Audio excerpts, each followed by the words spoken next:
നമ്മൾ എല്ലാ ദിവസവും നമ്മുടെ അനുഗ്രഹങ്ങൾ എണ്ണുക എന്നുള്ളതിൻ്റെ ഒരു ആക്ടിവിറ്റിയാണ് നമ്മൾ റൈറ്റ് യുവർ ബ്ലെസ്സിങ്ങോ കൗണ്ടിങ് യുവർ ബ്ലെസ്സിങ്ങോ. അപ്പോൾ എല്ലാ ദിവസവും നമുക്ക് സംഭവിച്ച നല്ല കാര്യങ്ങളുണ്ടാവും, ജീവിതത്തിൽ ഒരുപാട് നല്ല കാര്യങ്ങൾ നമുക്ക് സംഭവിച്ചുണ്ടാവും. ഈ കാര്യങ്ങൾ എഴുതി പോവുക എന്നാണ് ഈ കൗണ്ട് യുവർ ബ്ലെസ്സിങ് കൊണ്ട് ഉദ്ദേശിക്കുന്നത്. ഉദാഹരണത്തിന് ഇപ്പം ഞാൻ ഇന്ന് എൻ്റെ കൗണ്ട് യുവർ ബ്ലെസ്സിങ്സ് എഴുതുകയാണെങ്കിൽ I attended NLP Master Diploma course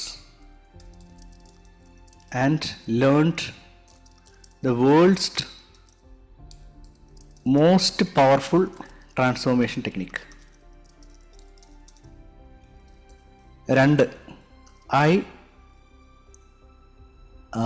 took Q&A for my beloved community. നിങ്ങളാണ് എൻ്റെ കമ്മ്യൂണിറ്റി. 3. ഇന്ന് ഞാൻ അച്ഛനെ കാണാൻ പോയി. I visited my father. അമ്മ പോയി, അമ്മയുടെ ഗ്രേവിയാർഡിൽ പോയി കുറേ നേരം നിൽക്കാനും സംസാരിക്കാനും പറ്റി. വളരെ സന്തോഷം തോന്നി.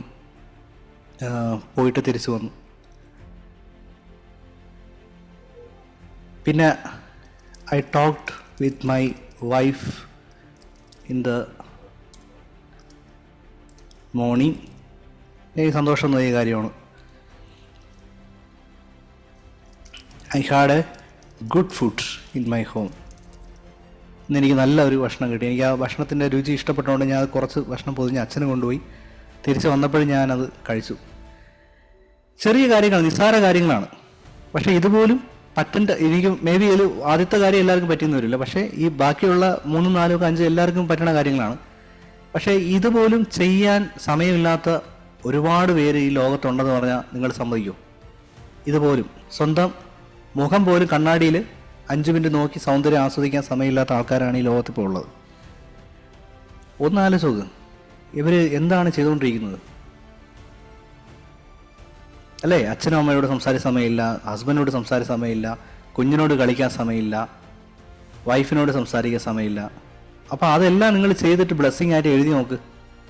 അന്നേരം നമ്മുടെ ഈ ഷിഫ്റ്റ് സംഭവിക്കുന്നത് തന്നെ ഇപ്പം NLP പഠിച്ചുകൊണ്ടിരിക്കുന്ന നല്ലവണ്ണം അറിയാൻ പറ്റുന്നുണ്ട്. ഉപബോധ മനസ്സിലോട്ടാണ് ഈ കമ്മ്യൂണിക്കേറ്റ് ചെയ്യുന്നത്.